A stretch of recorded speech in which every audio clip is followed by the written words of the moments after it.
Hello students, इस video के दौरान जो टॉपिक हम डिस्कस करने वाले हैं वो है आपका जो सब्जेक्ट अप्लाइड केमिस्ट्री है, फर्स्ट ईयर का सब्जेक्ट, उसका पूरा सिलेबस और एग्ज़ाम पैटर्न। एनुअल पैटर्न जब से स्टार्ट हुआ हमारा 2018 से, तब से हमारा कुछ एग्ज़ाम पैटर्न चेंज हो गया। तो इस वीडियो के दौरान हम पूरा एग्ज़ाम पैटर्न और अप्लाइड केमिस्ट्री फर्स्ट ईयर का सिलेबस डिस्कस करने वाले हैं। तो चलिए हम स्टार्ट करते हैं। जैसा कि आप इस टेबल में देख रहे हैं, जब से ईयरली मोड स्टार्ट हुआ है 2018 से फर्स्ट ईयर का, तब से पूरी साल में 3 टेस्ट होते हैं फर्स्ट ईयर के, जिसमें 2 होते हैं इंटरनल टेस्ट जिनको हम फर्स्ट इंटरनल और सेकंड इंटरनल बोलते हैं, और एक होता है फाइनल एग्जाम जो आपका मई जून में होता है नॉर्मली। तो जो फर्स्ट इंटरनल टेस्ट है उसमें आपके सिलेबस का 20% पार्ट फर्स्ट इंटरनल टेस्ट में कवर करने की कोशिश करते हैं। नॉर्मल कंडीशंस में ये सितंबर के लास्ट वीक में या अक्टूबर के फर्स्ट वीक में हो जाता है, बट अब की बार जो सेशन है 2021, मतलब जो कोविड-19 की वजह से हम कुछ लेट हुए, हमारा सेशन कुछ लेट स्टार्ट हुआ है, इस वजह से जो आपका फर्स्ट इंटरनल टेस्ट है वो 1 फरवरी 2021 से 6 फरवरी 2021 तक रखा गया है, जो इस बार का एकेडमिक कैलेंडर है। इसमें जो यूनिट कवर की जाएंगी वो है यूनिट नंबर 1 एंड 2, क्योंकि केमिस्ट्री में टोटल 10 यूनिट्स हैं। यूनिट नंबर 3 एंड 4 जो कि नेक्स्ट 20% सिलेबस आपका हो जाता है, वो आएगा आपका सेकेंड इंटरनल टेस्ट में, जो कि 22 मार्च से लेकर 27 मार्च 2021 तक रखे गए हैं एकेडमिक कैलेंडर के अकॉर्डिंग। बाकी की जो 6 यूनिट्स हैं, यूनिट नंबर 5, 6, 7, 8, 9, 10, मतलब 5 से लेके 10 यूनिट हैं, वो आएंगी जो आपका फाइनल एग्जाम होगा उसमें, जो कि अब की बार एकेडमिक कैलेंडर के अकॉर्डिंग 8 जुलाई के आसपास स्टार्ट होगा। 8 जुलाई 2021 के आसपास स्टार्ट होने की संभावना है, जबकि नॉर्मल कंडीशंस में या मई जून में ही आपका फाइनल एग्जाम हो जाता है। तो चलिए केमिस्ट्री का डिटेल जो सिलेबस है वो भी हम एक बार थोड़ा सा देख लेते हैं। जो यूनिट नंबर 1 है आपकी, वो है some basic concepts in chemistry, जिसमें जनरल इंट्रोडक्शन होगा, कुछ क्लासिफिकेशन जो फिजिकल और केमिकल क्लासिफिकेशन ऑफ मैटर है वो होगा, डेफिनेशंस हैं कुछ एटम की, मॉलिक्यूल सिंबल्स हैं, देन मॉलिक्यूलर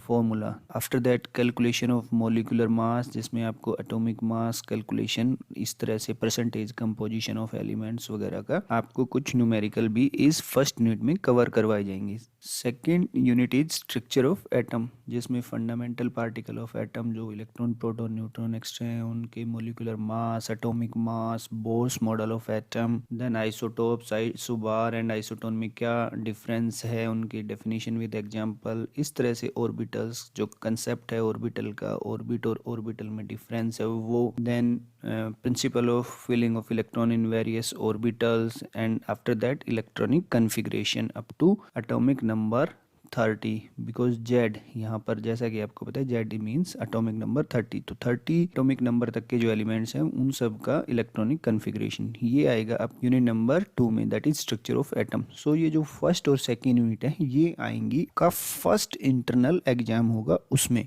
अब आगे बढ़ते हैं यूनिट नंबर 3 की तरफ, जो कि केमिकल बॉन्डिंग है। ये आपका जो सेकंड इंटरनल टेस्ट है उसमें आएगी unit number 3 and unit number 4। Unit number 3 में आप valence electron, octet rule, chemical bond, electrovalent और ionic bond, covalent bonding in H2 and O2 पढ़ेंगे। इसके आगे जो आपकी यूनिट नंबर 4 है वो है सॉल्यूशन, जिसमें definition of solution, binary solution, various types of solution, I mean to say definition of solute and solvent, then acid base, salts, acidity, basicity की डेफिनेशंस, कंसंट्रेशन क्या होती है सॉल्यूशन की, then mode of expressing concentration of solution, that is strength, molarity, normality, molality, and this type के जो numerical problems हैं इनके ऊपर बेस्ड, वो सब इसमें कवर की जाएंगी। देन एक इंपॉर्टेंट टॉपिक है pH and industrial application of pH, उनमें भी न्यूमेरिकल्स आ सकते हैं। तो ये सब चीज़ें यूनिट नंबर 4 में कवर की जाएंगी। तो यहाँ तक unit number 3 and unit number 4 ये अगेन आपका 20% हो जाता है, तो ये आपके सेकंड इंटरनल में कवर किए जाएंगे। तो इन 2 यूनिट्स में से आपके सेकंड इंटरनल में क्वेश्चन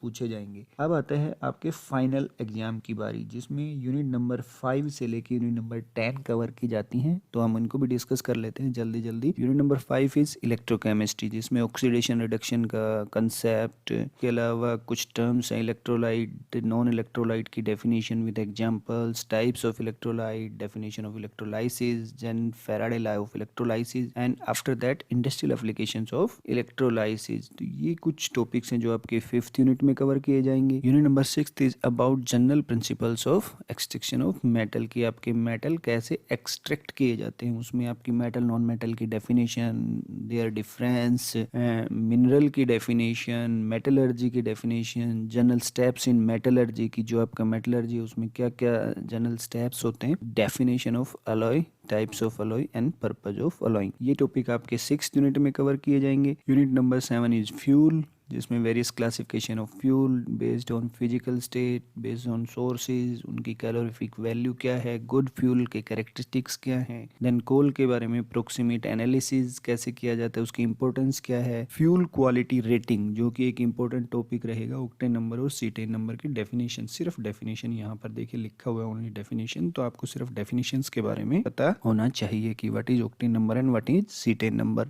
देन कुछ गैसेस फ्यूल्स के कंपोजिशन, उनकी कैलोरीफिक वैल्यू, उनकी एप्लीकेशंस भी आपको यूनिट नंबर 7 में ही पढ़ाई जाएगी। तो ये है unit number 7 fuel. Unit number 8 is water, जिसमें various types of water, soft water, hard water, various types of hardness, unit of hardness, disadvantages of using hard water in boiler, and then qualities of good drinking water, that is जो आप पानी पीते हैं, portable water. Unit number 9 is lubricants. What is lubricant, lubrication functions and their classification, various types of lubrication and various properties of lubricant, जिसमें based on physical properties and chemical properties के बारे में discuss किया जाएगा। Unit number 10th, that is last unit of applied chemistry, is polymer and plastic, जिसमें जो main topic है that is definition of polymers, monomers, monomers की uses, various types of monomers and brief introduction of addition and condensation polymers, definition of plastic, thermoplastic, thermosetting polymers and uses of various types of polymers and plastic in your daily life and various industries. Then अगर chemistry में practical की बात की जाए तो there are 10 practicals in total, जो आपको जब आप आएंगे कॉलेज में लैब में आपको करवा दिए जाएंगे, सेम जैसे दूसरे सब्जेक्ट्स के बारे में आपको बताया था। अब जो पास होने का क्राइटेरिया है अप्लाइड केमिस्ट्री में वो भी वैसे ही है जैसा दूसरे सब्जेक्ट्स में आपको बताया गया है। जो पहले वीडियो हमने इस यूट्यूब चैनल पर डाले हुए हैं सभी सब्जेक्ट्स के, उनमें ये था कि जो आपका फर्स्ट और सेकंड इंटरनल होगा वो 40 मार्क्स की वेटेज रखता है, एंड जो आपका फाइनल